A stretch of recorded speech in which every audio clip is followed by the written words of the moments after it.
마태복음 16장 7절로 8절까지 말씀 우리 한 목소리로 함께 읽겠습니다. 그러나 내가 너희에게 실상을 말하노니 내가 떠나가는 것이 너희에게 유익이라. 내가 떠나가지 아니하면 보혜사가 너희에게로 오시지 아니할 것이요 가면 내가 그를 너희에게로 보내리니 그가 와서 죄에 대하여 의에 대하여 심판에 대하여 세상을 책망하시리라. 아멘. 할렐루야. 예수 이름의 평강이 여러분과 함께 하시길 축원합니다. 지난 3주 동안 하나님의 예정에 대해서 말씀을 드렸습니다. 간추려 정리해보자면 예정이란 하나님이 온 인류를 구원하여 자녀 삼고자 하고 하시는 그 계획과 의도와 목적이 예정이라고 말씀드렸어요.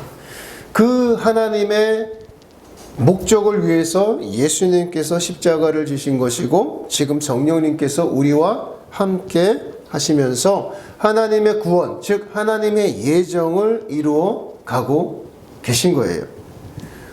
지금을 성령의 시대라고 하잖아요. 하나님께서 하나님의 예정을 이루시기 위해서 예수님께서 이 땅에 오셨던 것처럼 지금은 성령님께서 예수 이름으로 오셔서 하나님의 예정을 이루어 가시면서 이끌어 가시는 거예요. 그래서 예수님은 공생의 기간 동안에 계속해서 우리에게 성령을 받아라. 그리고 성령님이 정말 중요하다. 이렇게 강조하셨습니다. 그리고 오늘 본문에서도 지금 예수님께서 우리들에게 하시는 말씀이 있어요. 예수님께서 우리들에게 뭐라고 말씀하시냐? 내가 실상을 말해주겠다라고 하세요. 즉, 내가 진실을 말해주겠는데 내가 아버지께로 가는 것이 너희에게 유익이라고 하셨어요. 우리는 예수님이 함께 있는 게 좋겠는데 예수님은 그렇게 말씀하지 않고 내가 가는 것이 너희에게 유익, 즉 우리에게 유익이 된다, 좋은 것이다 라고 말씀하고 있어요. 근데 그 유익이란 무엇입니까? 바로 보혜사 성령님이 우리에게 오시는 것이 유익이라는 거예요. 예수님이 성령을 직접 보내주시겠다고 하셨어요. 누구를 위해서? 저와 여러분을 위해서 보혜사 성령님을 보내주신다는 거예요. 그것이 가장 큰 유익이라는 겁니다. 성경에서는 보면 예수님도 보혜사고 성령님도 보혜사예요. 예수님과 성령님은 똑같은 보혜사입니다. 근데 똑같은 보혜사인데 달라요. 뭐가 다릅니까? 예수님과 성령님은 똑같은 보혜사이지만 예수님은 육을 입고 오신 보혜사이시고 성령님은 영으로 우리에게 오신 보혜사라는 거예요. 그것이 달라요. 예수님께서 육체를 입고 계시기 때문에 한 장소에 계시면서 다른 장소로 가실 수는 없어요. 육체의 제약을 받습니다. 육체를 입고 있으면. 한 제자와 만약에 이야기를 하고 있으면 다른 제자는 예수님과 이야기하려면 어떻게 해야 됩니까? 기다려야 되죠. 다음 순서를 기다려야 돼요. 그러나 성령님은 영이시기 때문에 동시에 누구든지 만날 수 있고 장소의 제약을 받지 않으시고 공간의 제약을 받지 않으시고 모든 사람과 함께 하면서 그들을 인도하실 수 있는 겁니다. 다양한 상황에 맞춰서 다양한 방법으로 인도하실 수 있는 거예요. 그래서 예수님께서 보혜사 성령님이 너희에게 오는 것이 유익이다 라고 말씀하셨어요. 같은 보혜사이십니다. 같은 하나님이십니다. 그러나 육체를 입었느냐 입지 않았느냐의 차이가 있는 거예요. 부활의 육체를 입고 계신 예수님은 지금 하늘 보좌에 앉아 계시죠. 우리 마음에 들어오실 수가 없어요. 대신에 누구를 통해서? 성령님을 통하여서 우리 마음에 함께 오셔서 우리와 함께 계시는 거예요. 성령님은 영으로 우리에게 오셨기 때문에 예수님의 마음을 알고 예수님의 뜻을 가지고 성부 하나님의 뜻을 가지고 오셨기 때문에 우리와 함께 하시면서 하나님의 구속, 하나님의 예정을 이루어 가실 수 있는 겁니다. 즉 하나님의 영을 누구의 이름으로 아버지께서 보내셨습니까? 예수님께서 보내셨어요? 이 성령을 예수님의 이름으로, 예수 이름으로 보내셨어요. 그래서 성령님은 아버지와 예수님과 하나이신 거예요. 아버지와 예수님의 그 모든 일들을 대신하고 계신 분이 지금 누구냐? 성령님인 거예요. 그래서 오늘날을 성령의 시대라고 이야기하는 겁니다. 따라서 성령님을 우리가 모시게 되면 누구를 모신 것과 같나? 아버지를 모신 것과 같고 예수님을 모신 것과 같은 거예요. 성령을 받게 되면, 성령의 충만함을 받게 되면 삼위일체 하나님이 내 안에 계신 것과 같아요. 예수님은 그래서 이것에 대해서 이렇게 말씀하십니다. 요한복음 14장 23절이에요. 요한복음 14장 23절 찾았으면 아멘. 함께 읽습니다. 시작. 예수께서 대답하여 이르시되 사람이 나를 사랑하면 내 말을 지키리니 내 아버지께서 그를 사랑하실 것이요 우리가 그에게 가서 거처를 그와 함께 하리라. 아멘. 지금 이 요한복음 14장 23절 앞절에 무슨 얘기를 하시면 성령에 대해서 이야기를 하시는 거예요. 즉 이 말씀은 뭐냐? 하나님을 사랑하여서 너희가 성령을 받으라고 하는 나의 계명을 지키면, 나의 말을 지키면 우리가 가서 거처를 그와 함께 하겠다는 거예요. 여기서 재밌는 말씀이 있어요. 너희가 내 말을 지키면, 성령을 받으라고 하는, 성령을 꼭 받으라고 하는 내 말을 지키게 되면 누가 가신다는 거예요? 응? 누가 가신대요? 우리가. 여기서 우리는 누굽니까?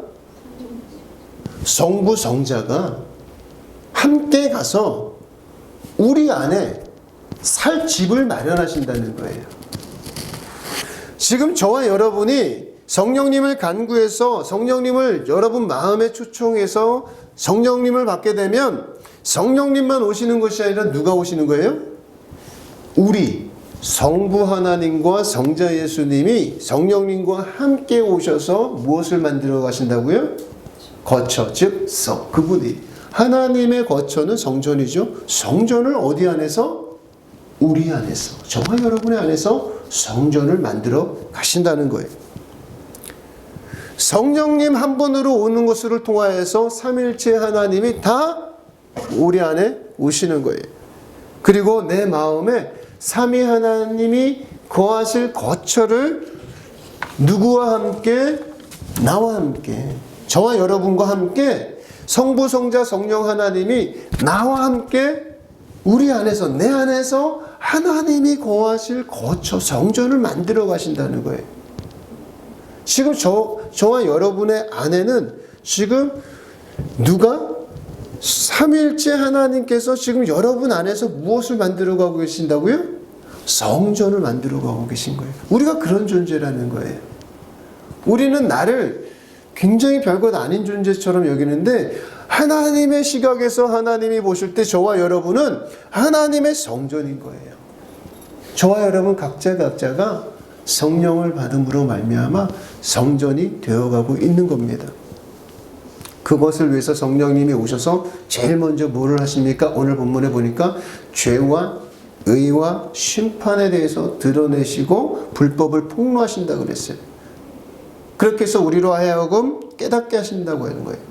거룩한 성령님이 오시기 위해서, 거룩한 하나님이 오시기 위해서는 죄가 있으면 안 돼요. 그래서 죄와 의와 심판에 대해서 드러내는 거예요.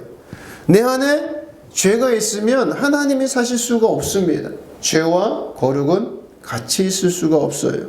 성전을 지을 수가 없단 말이에요. 그래서 죄에 대해서 먼저 드러내신 거예요. 지금 저와 여러분이 예수의 피를 의지하고 이 사순절 기간에 예수님의 보혈을 깊이 묵상하는 이유가 그것 아니겠습니까? 예수의 피를 통해서 내가 어떠한 존재가 되었는가? 물론 우리는 예수님의 피를 의지하면서 회개했고 그리고 예수를 믿는 자들이에요. 성도입니다. 신자입니다. 하나님의 자녀입니다. 거룩한 백성이고 하나님의 성전을 지어가는 존재이지만 그렇다고 해서 우리는 무흠한 사람이 아니에요. 이 땅에 살아가면서 여전히 죄를 짓고 있죠. 여전히 죄를 지어가면서도 우리는 하나님의 성전을 예수 피를 의지하며 계속해서 지어가는 존재인 거예요. 한 번에 성전이 완공되는 것은 아닙니다. 기초를 놓아야 되고, 그리고 기둥을 세워야 되고, 그리고 지붕을 씌워야 되고, 그것으로 끝났느냐?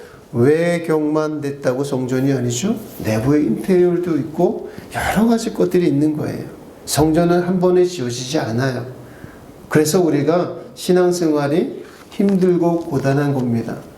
우리 조금 전에 우리 집사님이 기도하셨는데 늘 감사할 수 있게 해달라고 기도하셨어요. 왜 그렇습니까? 늘 감사하는 것, 범사에 감사가 쉬운 게 아닙니다. 그렇지 않습니까?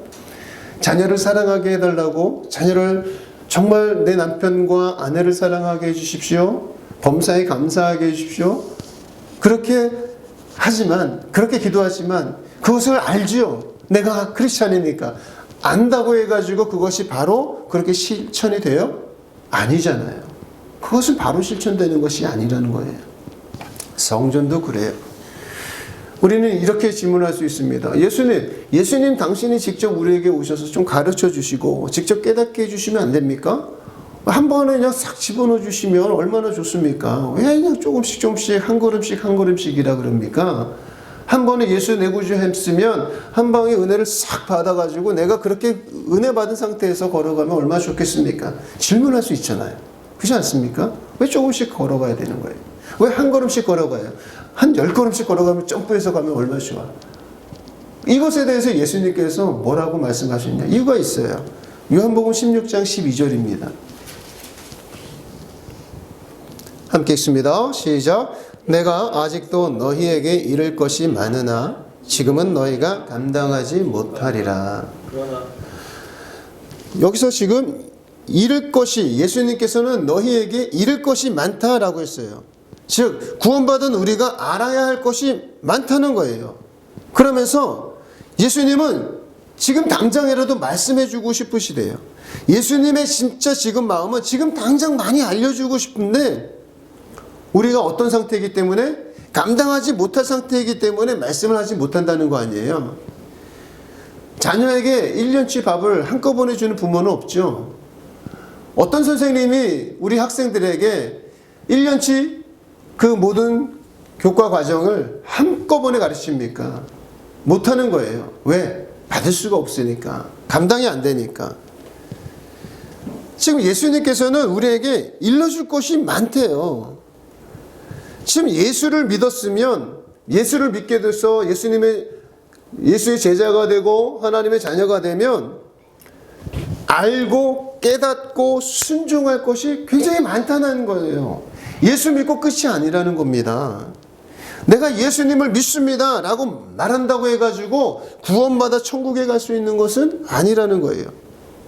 이 예수를 믿는 사람들이 자주 하는 오해가 하나 있습니다. 그 착각 중에 하나가 이런 거예요. 내가 성경을 읽으면서 그래요. 은혜 많이 받으신 분들이 신약 성경을 읽으면서 내가 예수님 당시에 12제자 중에 한 사람이었다고 한다면 이 사람들처럼 내가 행동하지 않았을 텐데, 나는 예수님을 내 눈으로 직접 목도했으면 바로 예수님의 말씀을 듣고 순종했을 텐데, 나는 바로 깨달았을 텐데 라고 착각하는 거예요. 그러지 않습니까? 저는 그렇더라고요. 그런데 사실 예수님의 12제자도 예수님과 함께 3년이라는 시간 동안을 공생애를 같이 하면서 예수님의 말씀을, 주옥 같은 말씀을 들었을 거 아니에요. 그런데 우리가 성경을 보니까 예수님의 제자들은 깨닫지를 못해요. 예수님이 무슨 말씀을 하신지 하나도 깨닫지를 못합니다. 그래서 우리는 답답하죠. 내가 그 자리에 있었으면 나는 깨달았을 텐데, 나는 순종했을 텐데. 근데 예수님이 지금 말씀하시는 거예요. 내가 너희에게 일러줄 말이 많다. 그런데 너희가 감당하지 못한다는 거예요. 여기서 사용된 감당하다라는 것은 책임지다, 운반하다, 짊어지다, 견디다, 부담하다, 참다, 가지고 가다, 전하다, 나른다는 뜻인데, 예수님께서 지금 제자들에게, 우리에게 이 말을 하면 너희가 견디지도 못할 것이고, 그리고 나르지도 못할 것이고, 그리고 그것을 부담할 수도 없다. 참을 수도 없다라는 거예요. 지금 예수님께서 내가 너희에게 이를 것이 많은데 너희가 감당하지 못한다고 했으니까 말씀을 너희가 들어도 짊어질 수가 없다는 거예요. 짊어질 수 없다는 말은 무슨 말입니까? 너희가 말씀대로 살 수 없다는 거예요. 우리가 예수님의 말씀을 다 기억할 수도 없고 말씀대로 살 수도 없기 때문에 누가 오셔야 된다는 거예요? 성령님이 오셔야 된다는 거예요. 13절 한번 읽어봅시다. 시작. 그러나 진리의 성령이 오시면 그가 너희를 모든 진리 가운데로 인도하시리니 그가 스스로 말하지 않고 오직 들은 것을 말하며 장래를 너희에게 알리시리라. 아멘. 내가 너희에게 이를 것이 많지만 너희가 감당하지 못한다. 그러나 진리의 신 성령님께서 오시면 너희에게 너희를 모든 진리 가운데로 인도하실 것이다 라는 거예요. 성령님이 하시는 일의 핵심이 뭐냐? 우리에게 진리를 일깨워주고 깨닫게 하시는 거예요. 과거에 보면 오늘날도 그런지 모르겠어요. 제가 요즘에 뭐 기독교 신문이나 그런 걸 안 보는데 예전에 제가 신앙 어렸을 때는 은사 사역을 한다 그러면서 성령 충만한 받은 사람들이 신문에다가 대문짝같이 뭐라고 했냐면 축귀 그리고 예언, 방언 막 그렇게 하면서 광고를 했어요. 목사들이. 예? 그런 거 보신 적 있나요?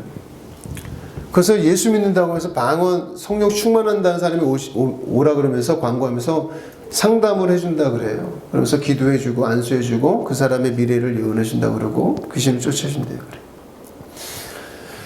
성령님의 하시는 일은 병을 고쳐주고 성공하게 하고 출세하게 하고 부자 되게 하는 일이 주가 아닙니다. 오늘 예수님께서 뭐라고 하셨습니까? 성령님의 주된 일은 너희를 모든 진리 가운데로 인도하시는 거예요. 그는 스스로 말하지 않고 오직 들은 것을 말하며 장래일을 너희에게 알려주시는 거예요. 이것이 무슨 장래일이라고 해가지고 무당처럼 찍어주는 일이 아니라는 거예요. 그런데 오늘날도 있는 것 같아요. 무슨 무당처럼 목사가 집사님이나 장로님들에게 내가 기도하다가 당신 사업이 어쩌고저쩌고 해가지고 이렇게 하래. 그런 정음을 쳐주는 목사들이 있어요. 사업을 이런 식으로 해라. 그리고 어디로 가지 마라. 이게 무당이에요, 무당. 예수 무당 되지 말라는 거예요. 예수 이름 팔아가지고 그런 일 하지 말라는 거예요. 성령은 누구의 영이십니까? 하나님의 영입니다. 우리가 세상에서 잘 살게 하는 것이 목적이 아니라 하나님의 뜻대로 살게 하는 것이 목적이신 분이에요. 그래야 하늘나라에 들어갈 수도 있는 것이고 하늘아버지와 함께 하늘의 영광을 누릴 수 있게 되는 겁니다. 성령을 착각하지 마세요. 성령의 가장 주된 목적은 예수를 알게 하는 것이고 우리에게 하나님께서 들은 그 모든 말씀을 진리를 알려주시는 일이에요. 그래서 우리를 모든 진리 가운데로 인도하신다는 건 아닙니까? 온갖 진리 가운데로. 그런데 이 온갖 진리로 인도하시는데 한꺼번에 인도하시는 것이 아니에요. 예수님은 한꺼번에 몽땅 알려주고 싶다, 다 말해주고 싶다 했는데 너희가 감당하지 못한다 라고 했으니 성령님은 우리에게 하나씩 하나씩 알려주시는 겁니다. 각 사람의 수준에 맞춰서. 진리를 하나씩 하나씩 깨닫게 하시고 그 하나씩 깨달은 진리를 순종하는 건 또 다르잖아요. 깨달은 것과 순종하는 건 달라요. 하나 깨달았다고 해서 하나 순종이 이꼬로가 되는 것이 아니라 하나를 깨달은 것을 또 우리는 또 깨달은 대로 묵상하게 되고 그리고 녹여내고 내 삶 속에 나와 하나가 되게 해서 순종으로 인도하시는 겁니다. 그렇게 해서 하나씩 하나씩 모든 진리로 순종할 수 있게 하는 대로 나가게 하는 거예요. 어느 진리 하나만 지켰다고 해서 상급받는 것이 아니라 모든 진리를 깨닫게 하시고 진리대로 살게 하시는 거예요. 그렇게 함으로써 종착역이 어딥니까? 예수님과 하나가 되는 데에 나가는 거예요. 예수 그리스도의 장성한 분량까지 이르는 것이 종착역인 거예요. 요한복음 14장 한번 찾아봅시다. 요한복음 14장 20절 시작. 그날에는 내가 아버지 안에 너희가 내 안에 내가 너희 안에 있는 것을 너희가 알리라. 아멘. 그날에 너희는 알게 된다는 거예요. 내가 아버지 안에 그리고 너희가 내 안에 내가 너희 안에 있는 것을 알게 되는 거예요. 요한복음 17장 21절입니다. 요한복음 17장 21절 시작. 아버지여 아버지께서 내 안에 내가 아버지 안에 있는 것 같이 그들도 다 하나가 되어 우리 안에 있게 하사 세상으로 아버지께서 나를 보내신 것을 믿게 하옵소서. 아멘. 지금 성령님께서 우리를 스텝 바이 스텝으로 하나씩 진리 가운데로 인도하시는데 그 최종 목적이 어디입니까?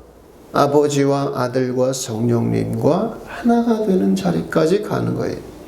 지금 예수님과 성부 하나님이 우리와 함께 성령 안에서 하나가 되기를 원하시는 것이 지금 하나님의 가장 큰 기쁨이 되는 겁니다. 근데 이것이 얼마나 놀라운 은총이고 은혜인지를 한번 생각해 보자고요. 잘 생각해 보세요. 예수님 안에 있어서 예수님과 하나가 되는 것. 하나님 아버지 안에서 하나님 아버지와 내가 하나가 되는 것. 세상에서 이런 영광을 줄 수 있는 곳이 있습니까? 없어요. 여러분이 지금 누구와 하나가 되어 있느냐? 여러분 안에는 제가 아까 말씀드린 것처럼 이미 성부, 성자, 성령 하나님께서 거처를 지어가고 있어요. 성전을 지어가고 있단 말이에요. 그래서 우리와 하나가 되는 거예요. 지금 우리는 나 혼자가 아니에요. 세상에 나아가면 나 혼자 있는 것처럼 고아가 된 것처럼 우리가 때론 외로움을 느낄 수도 있겠지만 성경은 그렇게 말씀하지 않아요. 너희는 혼자가 아니라는 거예요. 우리 안에 하나님이 함께 하신단 말이에요. 그런 존재예요. 세상에서 이런 놀라운 은혜를 주시는 곳이 있습니까? 뭐 주민센터 가면은 그런 걸 발급해 줘요? 아니에요. 세상은 줄 수가 없어요. 아무리 위대한 사람도 그걸 줄 수 없어요. 우리는 하나님의 사람이에요. 하나님과 함께하는 존재입니다. 하나님과 함께하는 존재면, 하나님이 나와 하나가 되는 존재면 달라요. 내가 내 의로 구원을 받는 것이 아니니 그런 존재가 되는 거예요. 우리도 예수님과 하나가 되면, 즉 예수님의 친구나 예수님의 신부가 되면 예수의 영광을 함께 누리는 존재가 되는 겁니다. 예수님이 받으신 그 기쁨, 예수님이 받으신 그 영광을 지금 저와 여러분이 받게 되는 거예요. 나의 의가 아니라 예수의 의로 인해서. 예수님은 이 영광을 우리에게 주고 싶어서 성령을 보내주시겠다고 하신 거고, 성령님을 받게 되면 우리 삶에 간섭이 일어나는 거예요. 이래라 저래라 직접 간섭을 하시는 거예요. 왜? 그 영광이 있기 때문에. 성령님은 무관심하지 않습니다. 여러분이 성령을 모시면 성령님께서 여러분을 바른 길로 인도하시는 거예요. 성령의 인도에 순종하여서, 그래서 하나님을 사랑하고 예수의 마음을 품고 우리가 이웃을 사랑하고 아버지의 말씀에 순종하려고 하는 그 애씀은 결국 사실은 나를 위한 것인 것이에요.